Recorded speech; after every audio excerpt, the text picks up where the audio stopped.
जिनकी चतुर्मास भूमि रही है। आचार्य श्री विमल सागर जी महाराज की, जिनकी यहाँ क्षुल्लक दीक्षा हुई थी। तपस्वी सम्राट गुरुदेव आचार्य श्री सन्मति सागर जी महाराज की, बोली परम पूज्य चक्रवर्ती आचार्य भगवान श्री सुनील सागर जी गुरुदेव की।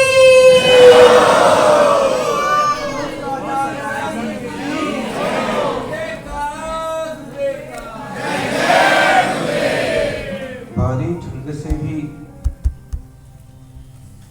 निपट आए हैं, भारी ठंड से भी निपट आए हैं, घने कोहरे में भी झट आए हैं। तपस्वी सम्राट सन्मति सागर जी की ये क्षुल्लक दीक्षा भूमि है, इसलिए हम मेरठ आए हैं।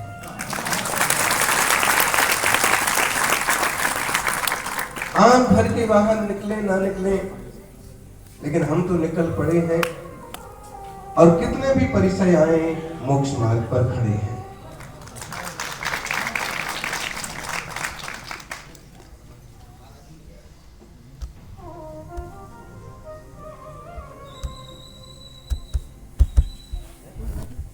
साधना की खुमार, सबको मालूम है कि पारा कितना है। मौसम का पारा गिर जाता है, लेकिन इंसान के दिमाग का पारा नहीं गिरता है। मौसम का पारा गिरने से वातावरण में ठंडक आ जाती है और कसाय का पारा गिरने से जीवन में ठंडक आ जाती है। जब तक क्रोध मान माया लोभ का विषय वासना का पारा नहीं गिरता है, तब तक इंसान पार जाने का मार्ग नहीं पाता।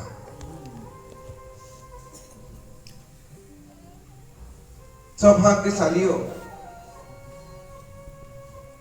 क्रोध का पारा तो कितना खतरनाक हो सकता है कि पूरे परिवार को बर्बाद कर दे, पूरे समाज को बर्बाद कर दे, हत्या और आत्महत्या तक पर पहुंच जाए। ऐसा क्रोध का पारा होता है। और मान तो आप देख लीजिए, मान कितना खतरनाक होता है। इंसान अपने अहंकार के पीछे किसी को नहीं गिनता है, अपने अहंकार के पीछे नमोकार का भी अपमान कर देता है। यानी अहंकार की कार जो है ये दुर्गति की तरफ जाती है। अहंकार की कार अधोगति की ओर जाती है, नमोकार की कार पंचम गति तक पहुंच जाती है। इसलिए नमस्कार के पंच पदों का जाप करिए, नमोकार के पंच पदों का जाप करिए, और आज नहीं तो कल खुद भी मोक्ष मार्ग पर पांव धरिए।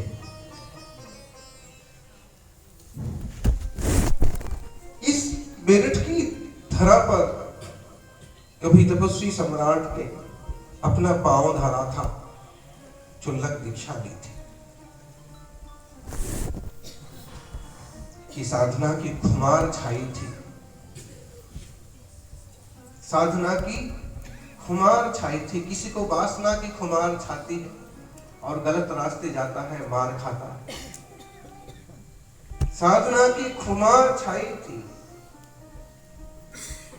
संयम की डगर मन भाई थी। धन्य है ये मेरठ की धरा। इसी मेरठ में तपस्वी सम्राट ने क्षुल्लक दीक्षा पाई थी।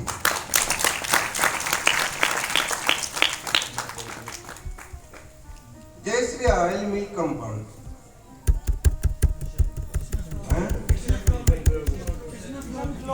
Krishna flour mill. अच्छा, वो प्रांगण, और वहां पर उनकी क्षुल्लक दीक्षा हुई। आज भी वो भूमि है। मेरठ का मूल कोई व्यक्ति दीक्षा और संयम लिया हो ना लिया हो, लेकिन मेरठ से कोई संयम नहीं लेता है, उस कलंक को दूर करने का काम किया आचार्य सन्मति साहब जी ने। मेरठ में किसी की दीक्षा तो हुई, और वो भी आज नहीं, 60 साल पहले, जब संतों की दर्शन दुर्लभ थे। 1961 में आप शायद होंगे तब, कुछ बुजुर्ग तब भी हैं, तब के आज भी हैं, और जो तब के लोग हैं वो आज भी उसी शिद्दत के साथ भक्ति करते हैं जो भक्ति तब करते हैं। आप देख लीजिए, युवा हाजिर हो पाए नहीं हो पाए, जिस बड़ी संख्या में लोग यहाँ रहते हैं उतनी बड़ी संख्या में उपस्थित नहीं हुए हैं। या तो ठंड के आगे कायर हैं, या फिर देवशास्त्र गुरु से प्यार नहीं है। ये मौके होते हैं जब आप अपना जलसा दिखा सकते हैं, जब आप अपना जलवा दिखा सकते हैं, जब आप अपना संगठन लोगों को दिखा सकते हैं। मुनिराजों का वह आगमन कम होता है, भगवान की रथ यात्रा कम होती है। जैसे दूसरे लोग अपनी शक्ति का प्रदर्शन करते हैं, ऐसे मौकों पर जैन समाज का अपना शक्ति प्रदर्शन कर लेना चाहिए, अपनी संख्या का प्रदर्शन करना चाहिए। मुनिराज तो आज आए हैं, कल चले जाएंगे। आप आगमानी में 1000 इकट्ठे हो जाएं, लाख इकट्ठे हो जाएं, तो वो भी एक उनके साथ कोई जाने वाला नहीं है, ना किसी को लेके जाने वाला है। लेकिन वो जो तुम्हारा संख्या बल देगा, आप और नेताओं की बात छोड़ो, आपके समाज के नेताओं का ही पता नहीं है। नामधारी सिंह बहुत हैं यहाँ पर, हमने भी सुन रखे हैं। समाज के नेताओं का ही ठिकाना नहीं है। लेकिन अगर आपकी संख्या में बल होता तो समाज के नेताओं को छोड़ो, मंत्री और सांसद विधायक भी दौड़े चले जाते, वोट देखकर। इसलिए कभी कभी इन मौकों का पूरी तरह का प्रयोग करिए, भुलाना सीखिए। दुनियादारी पर बहुत खर्चे होते हैं, कभी कभी इस तरह की प्रभावना पर भी खर्च करिए। जरूरी नहीं है कि महाराज जी बोलेंगे तो ही करेंगे, महाराज जी ने कुछ बोला नहीं है तो कुछ करना नहीं। श्रावकों में वो भावनाएं होना चाहिए। महाराज जी कहेंगे तो चौका लगाएंगे, महाराज जी क्यों कहेंगे? श्रावक का कर्तव्य है अतिथि संविभाग, हर रोज शुद्ध भोजन बनाए और मुनिराजों का पड़गाहन करे। जिसमें नगर में संघ आ ही गया है, फिर तो लॉटरी खुलने की बहुत चांस है। आप पड़गाहन को खड़े होगा, कोई ना कोई तो आ ही जाएगा, नहीं भी आएगा तो भी पड़गाहन का पूरा पुण्य लगेगा। मुनिराज उपदेश तो दे देंगे कि ऐसा करना, इससे तुम्हारा अच्छा होगा, इससे धर्म ध्यान बढ़ेगा, इससे प्रभावना बढ़ेगी। लेकिन वे तुम्हारे पीछे नहीं पड़ जाएंगे। इतने पोस्टर लगाना, इतने फोटो लगाना, ऐसे करना साधकों का काम नहीं है। लेकिन श्रावकों का कर्तव्य बनता है कि प्रभावना के जब ऐसे मौके आते हैं तो उनको ऐसा एक रूप दे दिया जाए कि दूसरे लोग भी आकर्षित हो, दूसरे लोग आपकी संख्या बल को देख करके आपको सभासद का भी टिकट दें, आपकी कोई विधायक के लिए भी कोई उम्मीदवार बनाए। संख्या बल ही नहीं दिखता है, एकजुटता नहीं दिखती है, पिछड़ते चले जाते हैं। काम कराना है तो दूसरों की जी हजूरी करते फिर। कोई कमी नहीं है। मेरठ में एक विधायक बन जाना कोई बड़ी बात नहीं है, आगरा से एक विधायक बन जाना कोई बहुत बड़ी बात नहीं है, उत्तर प्रदेश में 5-10 जगह से विधायक लड़े जैन और जीत जाना कोई बड़ी बात नहीं है। वहां संख्या बल है, इतना संख्या बल तो है कि अगर कोई दमदार आदमी है तो वो पार हो जाएगा। लेकिन आप ना तो एकजुटता दिखा पाते हैं, ना संख्या बल दिखा पाते हैं। टांग खिंचाई जरूर कर लेते हैं। कोई आगे बढ़ रहा है तो ये आगे कैसे बढ़ जाए, और कोई आगे बढ़ जाता है ना तो दूसरे को ऊपर नहीं आने देना चाहता। कोई आगे बढ़ जाता है, एकाध होगा जो आगे बढ़ के दूसरों को आगे बढ़ाए। बाकी कोई आगे जो बढ़ जाता है, जैसे हम यहीं के 1-2 नाम लेंगे, वो है ही नहीं और उनको आग लग जाएगी तो नाम नहीं लेंगे। आगे बढ़ने के बाद दूसरे लोग किसी पद पर पहुंचे, समाज में प्रतिष्ठा बने, राजनीति में एक धमक बने, वो नहीं चाहते। जरूरी है मोक्ष मार्ग में वीतरागता अपनी जगह जरूरी है, तत्वबोध अपनी जगह जरूरी है, लेकिन समाज की छवि, समाज की गरिमा वो अपनी जगह बहुत जरूरी है।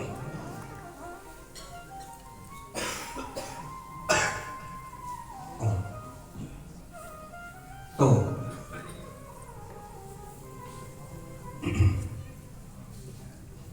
ध्यान रूप तब त्याग रूप अंतरंग प्रभावना मुनिराज खुद करते हैं। 28 मूल गुणों का परिपालन तपस्वी खुद करते हैं, लेकिन जो बाहर की प्रभावना होती है, जिन शासन की जय जयकार होती है, सदाचार शाकाहार का प्रचार प्रसार होता है, इसमें श्रावकों की बहुत बड़ी भूमिका होती है। इसलिए कभी ऐसे मौके मिलते हैं उसका पूरा उपयोग करें। कल हम सभी महावीर कीर्ति जी महाराज, जो महावीर भगवान की कीर्ति को फैलाने वाले अनोखे संत थे, उनका 51वां समाधि दिवस मनाएंगे। 51 वर्ष हो गए उनको इस धरती से गए हुए, और उनके पट्टाधीशी बने थे सन्मति सागर जी महाराज। मुझे नहीं लगता कि आप लोग तपस्वी सम्राट आचार्य सन्मति सागर जी के बारे में बहुत जानते होंगे, क्योंकि हम लोगों की आदत है भूल जाने की। अच्छी चीजों को, अच्छे संस्कारों को और अच्छे कामों को भूल जाना और अच्छे लोगों को भूल जाना हमारी फितरत में। बाकी 1961 के लोग जो बैठे हैं, दीक्षा हुई, उनका गृहस्थी का नाम ओम प्रकाश था। जब उन्हें ब्रह्मचर्य व्रत दिया तो उनका नाम कुलभूषण रखा विमल सागर जी ने, और थोड़े दिन बाद ही उन्हें क्षुल्लक दीक्षा प्रदान की, नाम रखा था क्षुल्लक नेमी सागर जी। वही क्या थी उस समय जब व्रत लिया था, तब 18 वर्ष की वही थी, और नमक का भी तब त्याग किया था। विचार करना किस ढंग से कोई जीव अपने आप को निखारता है, कैसे मोक्ष मार्ग में लगाता है। विमल सागर जी महाराज के सानिध्य में उनका ये मेरठ का चतुर्मास बीता। इसके बाद सम्मेद शिखर जी पहुंचे। सम्मेद शिखर जी में मुनि मुद्रा धारण करने के खूब परिणाम बने, और वहां मुनि दीक्षा हुई सिद्ध भगवंतों की साक्षी में। उसके बाद एक चतुर्मास 12 वन की हुआ, उसके बाद 52 गाजा। बहुत सारे तीर्थ है दिगंबर जैन शासन के, हम संभाल ही नहीं पा रहे।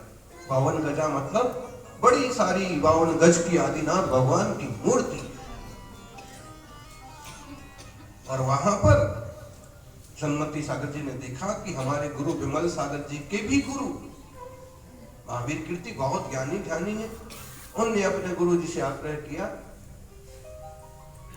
तो विमल सागर जी ने कहा ठीक है, तुम्हारी इच्छा है महावीर कीर्ति जी गुरु महाराज के चरणों में जाने की, जाओ। और उनने अपने रत्नों को अपने गुरु को समर्पित किया।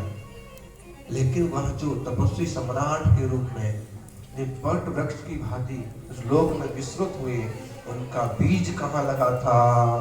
वो धरती थी मेरठ। शुरुआत यहाँ से हुई।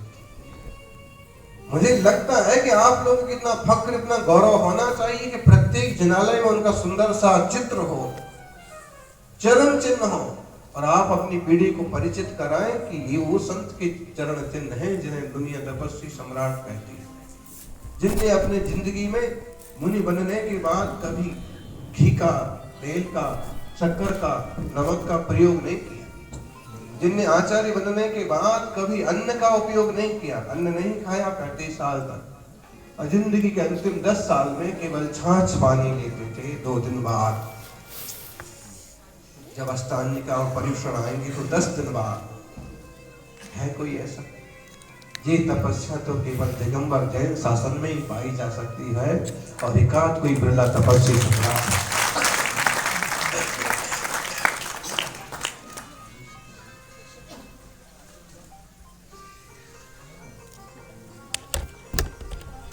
में उस पर क्रांति हुई।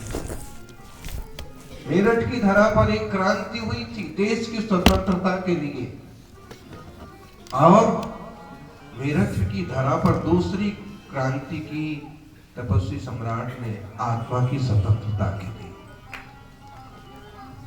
वह तप और त्याग की क्रांति।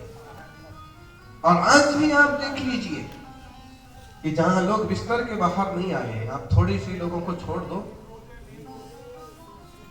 तो जहां लोग बिस्तर के बाहर नहीं आए हैं वहां पर दिगंबर मुनि नंगे पांव चल करके आपके नगर तक आए, चिनारा तक आए।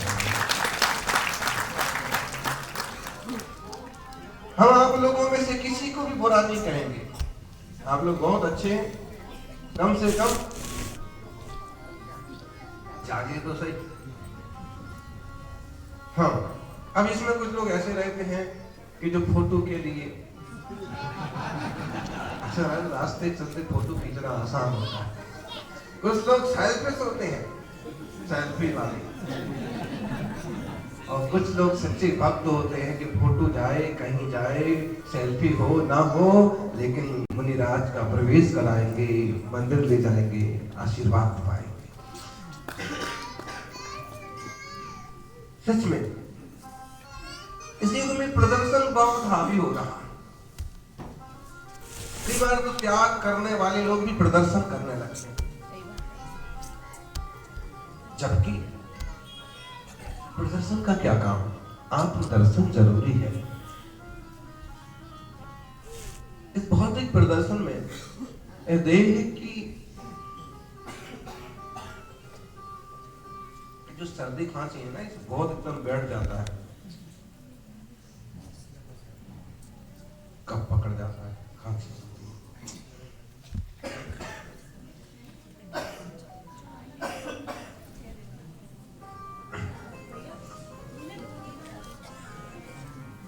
अपन आज यही कहीं विराम करते हैं, थोड़ा सा इतना समझ लें कि जो दिन हमें मिलने वाले हैं इनमें हम सभी गुरुजनों का और 23वें तीर्थंकर पार्श्वनाथ आदि तीर्थंकर भगवंतों का मंगलमय गुणगान करें, महामस्तकाभिषेक करें पार्श्वनाथ स्वामी का, सुंदर सी विशाल रथ यात्रा करें, ताकि लोग देखें जिन शासन का वैभव, तीर्थंकर भगवंतों की महिमा, मुनि समूह की गरिमा।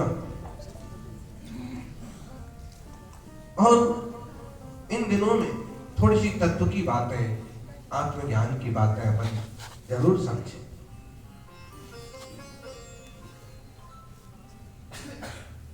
परिचय विजयी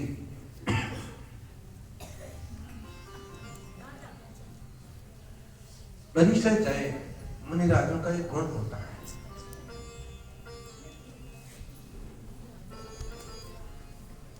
श्रावक भी थोड़ा थोड़ा इसका प्रयोग करें, भक्ति और सेवा के लिए थोड़ी सी कठिनाई हो तो भी शामिल हो,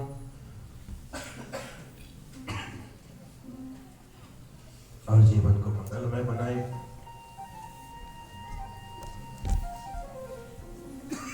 बहुत तरह से विकल्प करना,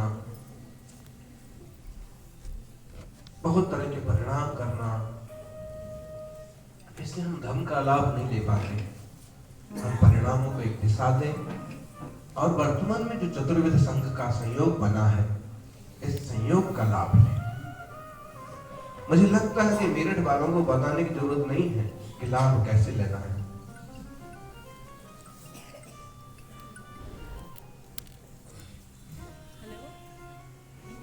वह वृद्धि कैसे करना है,